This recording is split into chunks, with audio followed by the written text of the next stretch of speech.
Hey Mick, it's Colin from the Australian Rock Show, mate. How are you? Good, Colin. How are you, mate? I'm not doing too bad. Really, really good to have you on the show today. We could certainly dig deep and talk all about your rich history in Australian music. But as I said, I do purposely want to keep the questions contemporary and talk about the new Stars record, which is titled Boundary Rider. And first up, I Okay. just wanted to congratulate you on that album. It's a terrific record, top to bottom, with many great tunes. Oh, thanks, man. I appreciate that. Yeah, and look, significantly, I think that this record stacks up neatly alongside the Paradise and Land of Fortune records. Was there pressure there, be it self-imposed or otherwise, to make sure that the band came up with an album that was in keeping with the band's legacy? Look, it might have been in the back of our minds, but we were just lucky that it sort of turned out that way. Nick sort of writes in his own style, and I do the same, and we're just lucky that it sort of came out that way. It's almost like, as you said, it's almost like a bridge from then to now, you know. So I guess if you can just fill in a couple of the gaps for listeners, if you wouldn't mind, particularly a little bit of timeline stuff. Stars have been back together for a couple of years now, with I guess, as close to the classic lineup of the band as you can get, with Mal Eastick and yourself, Glyn Dowding on drums, Roger McLaughlin on That's right. bass, and also the well-credentialed, as you just mentioned, roots and blues player Nick Charles on guitar. hmm It's a hell of a lineup, and from all reports I've read, absolutely killing it live. Yeah. Well, the show we did in Canberra was the first of our little tour that we did recently, and yeah, it was just a great night, you know, and sort of kick-started the whole tour. It was a beauty. And you did some other shows in Newcastle, Sydney, Wollongong, Melbourne, and Geelong. That's right. We, Those, we, we went straight to Rudy Hill RSL after Canberra, hmm and then to Wollongong, and then Newcastle, then back to Melbourne. We did Geelong and the fabulous Caravan Music Club in Melbourne. And you just mentioned Nick Charles, the guy who has toured with everyone from B.B. King, Taj Mahal, Ralph McTell, Guy Clark, amongst others. Yeah, What does Nick bring to the band? He co-wrote 7 of the tunes on the album with you, correct? that's right. Well, I mean, when I decided to ask Nick to actually join the band, the songwriting was furthest thing from my mind. I mean, at the time it was just to get the band up and rolling, and I came across Nick at an acoustic night that I was part of a couple of years ago, and I was on first, and Nick was on straight after me, and I was watching him for the first time, in fact. And I thought, oh my God, this guy sort of plays like Andy Durant. He's got that sort of picking sort of country style. And I Mm. made a mental note that evening, if the lineup ever got back together, he would be the perfect one to approach, you know.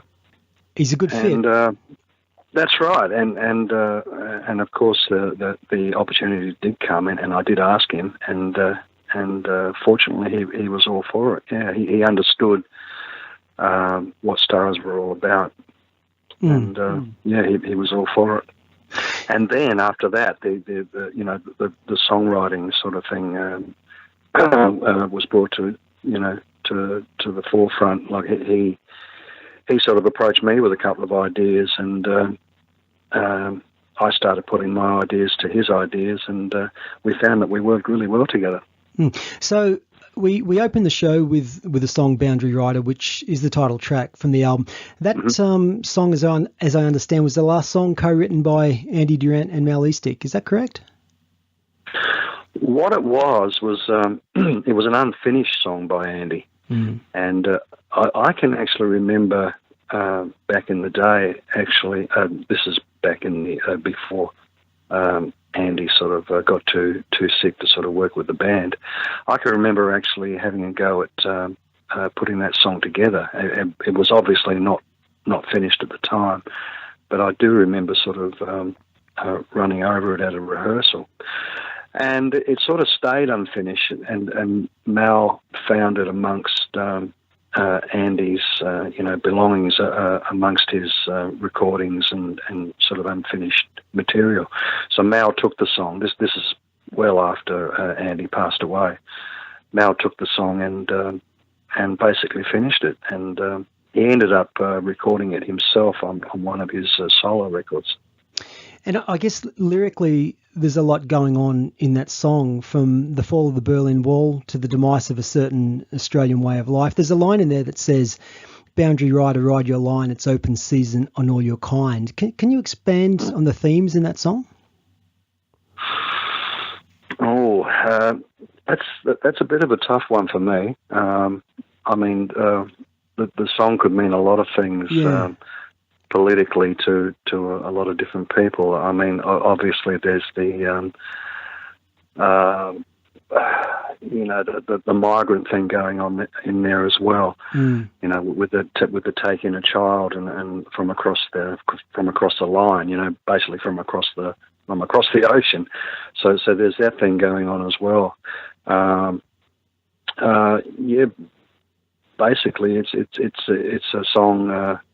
A lyric that sort of asks for more sort of patience, more sort of open arms to different issues. You know what I mean? Yeah, I do, and I guess it sort of segues into my next sort of question, because thematically, Stars always had the ability to write songs that referenced Australian history, be it bushrangers with Land of Fortune, Last of the Riverboats, obviously, Quick on the Draw. I mean, the Gold Rush with Gold Fever and Jupiter Creek. And I think Boundary Rider also has elements of that Australianness, certainly with that title track, but also on a tune like Sunburnt Land, and also on the tune My Day. That's right. I mean, it wasn't until bands like the Dingoes or Country Radio or even Skyhooks, for that matter, that bands started using Australian locations in their songs, and even Richard Clapton, and Andy saw that was a plus as far as songwriting went. Why shouldn't we be sort of mentioning our own, our own lifestyle and our own locations, and our own stories, basically. Whether it be the Bush Rangers or the Gold Rush days. Yeah, I mean they're great themes, and they still stand up.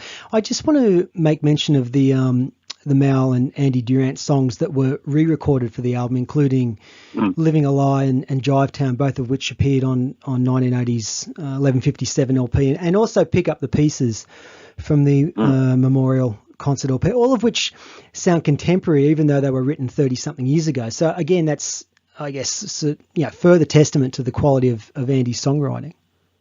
Well, that's right. I mean, I hadn't heard "Pick Up the Pieces" until it was put together for the Andy Durant Memorial Concert. Once again, it was a song that wasn't completed, and that was a song that Stars never actually touched until it was given to Glenn Mason for the Andy Durant Memorial Show.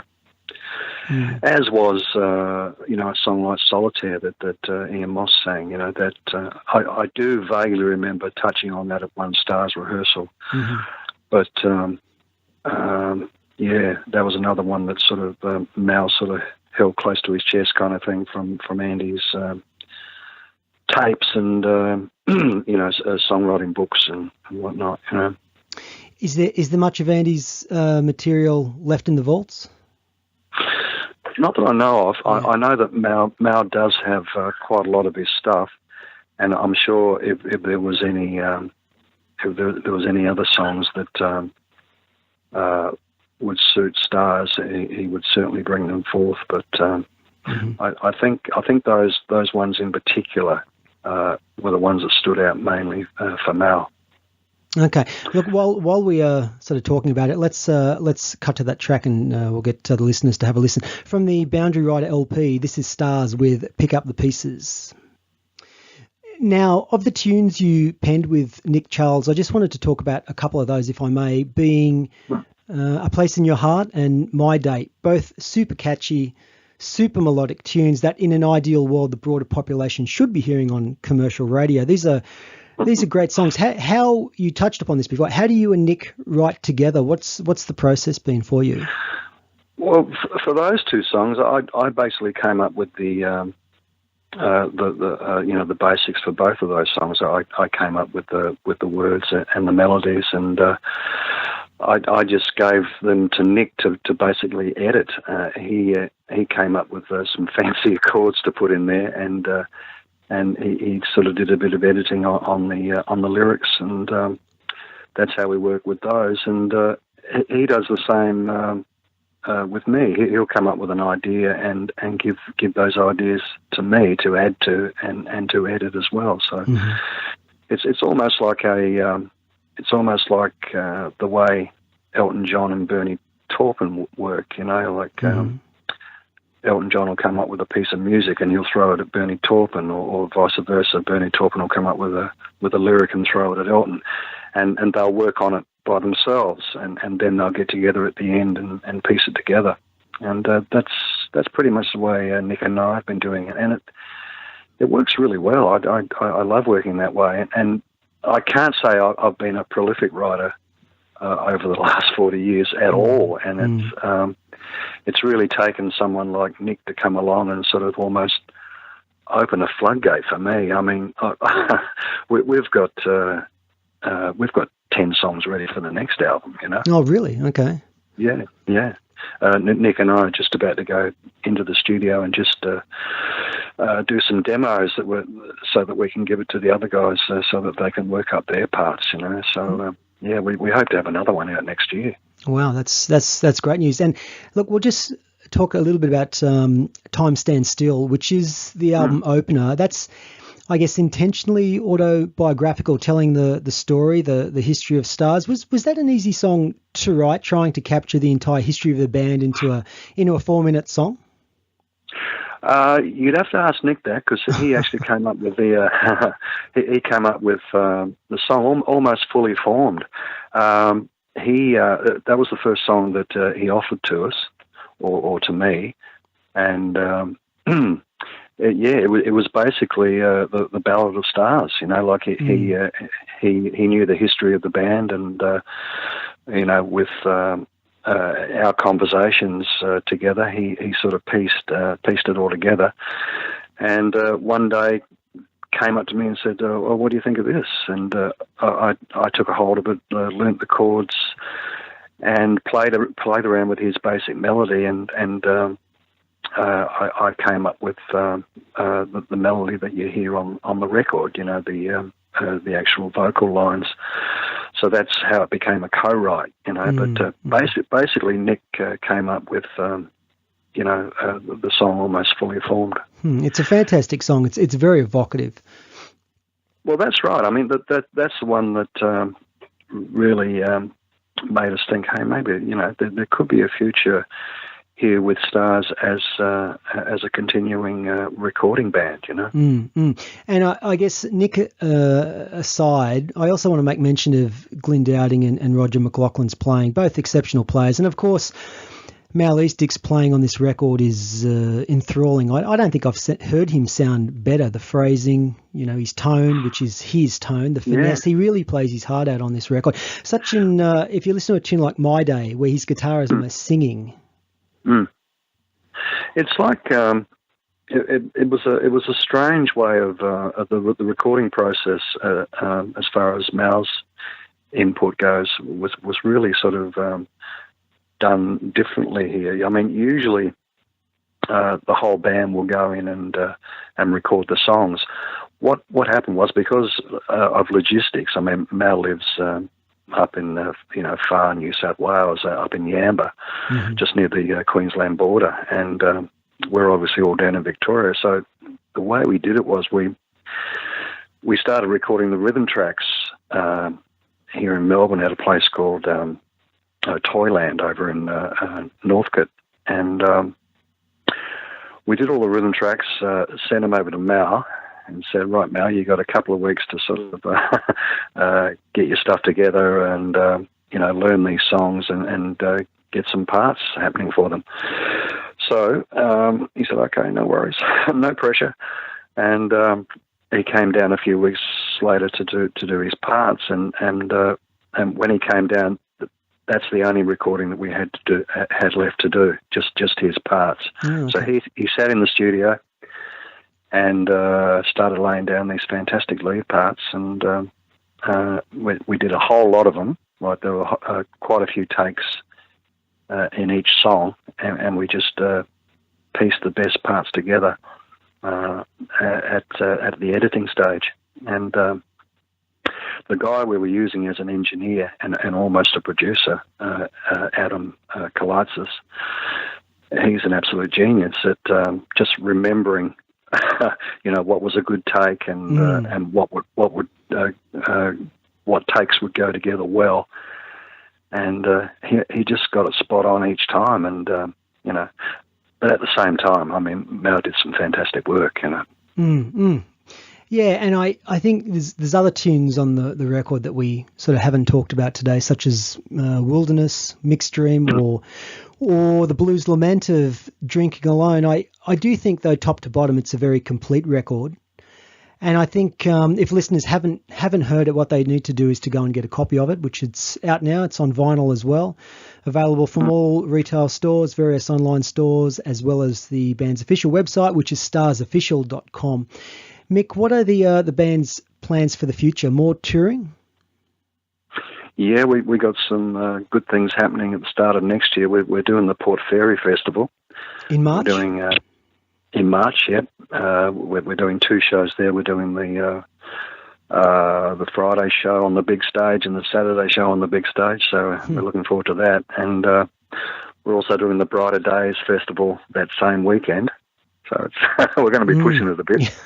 But, and we're also doing another show at the Thornbury Theatre in April. That's here in Melbourne, and that's a beauty. That's this beautiful old theatre that we've done it twice so far. We're going to try and make it an annual thing at this beautiful theatre over in Thornbury, and we're working on getting back to Sydney. We're working on getting back to Canberra. We've got Adelaide about halfway through the year. So yeah, it's ongoing. And as I said earlier, we definitely want to get these new songs up and running, which is kind of not daunting, but we're still trying to work out how we're going to do it, because we're obviously still working at promoting the Boundary Rider album, because there's still audiences that haven't sort of seen us play or had the opportunity to experience that record live, Mm-hmm. Has there been any interest outside of Australia in the record, either as far as licensing or possibility of touring internationally on it? Not as yet, but never say never. I mean, it seems to me that the word is slowly getting out, and because this music thing has become so international now, I can't see why it shouldn't happen. I mean, I'd like to, take it to Nashville. I'd definitely, but probably America is definitely where I would like to take it, and shoot for the moon. That's what I say. Yeah. And look, Stars, of course, toured in the 70s with Linda Ronstadt and AC/DC, the Beach Boys, Joe Cocker, and many more. I guess you do have enough stories to fill a book. I've got to ask you the question. I know Broderick Smith has got a book out. Is there a book in you, Mick? I'd say there would be. Yeah, I'd say there would be. I mean, the thought has crossed my mind. I don't think I'm ready for it yet. I'd say maybe when I get to Broderick's age. Maybe when I get a bit crankier. I don't know.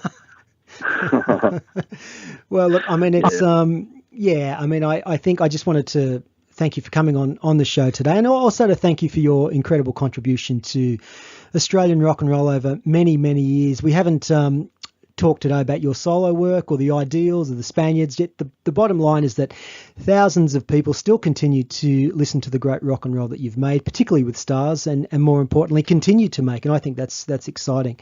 And I think I'm on record as saying that Boundary Rider is the best album that Stars have made to date. So thank you for that. Oh, well, thank you, Colin. That's really gratifying to me because, Nick and I wrote the songs, so that's really good to hear. Yeah, and look, every guest on our show does get to select an Australian song that has meaning to you. It could be one of yours or a song by an Australian band. Is there something you'd like to choose, and why? I have given this some thought, and there's actually quite a few, but I would have to say that probably the biggest impact on me would be seeing the Dingoes back in the 70s, mm-hmm. and that fantastic first album with that mixture of sort of Rolling Stonesy kind of rock and roll and country. It's just what I mean. It's what Stars are all about, and I'm glad that we've sort of come to that sort of stage where we can mix rock and roll with country, and seeing the Dingoes was for me, the first instance of that, and a memory that'll always stay with me. Mm-hmm. So, what tune would you like to select? Why don't we make it rock and country? Come on down. Let's go with that. Thanks for listening, folks, today, and please check out the band's website, which is starsofficial.com, for all the latest information, tour dates, and particularly all the information about the new record, Boundary Rider. Mick Pealing, thanks for your time today. My pleasure, Colin. Thank you.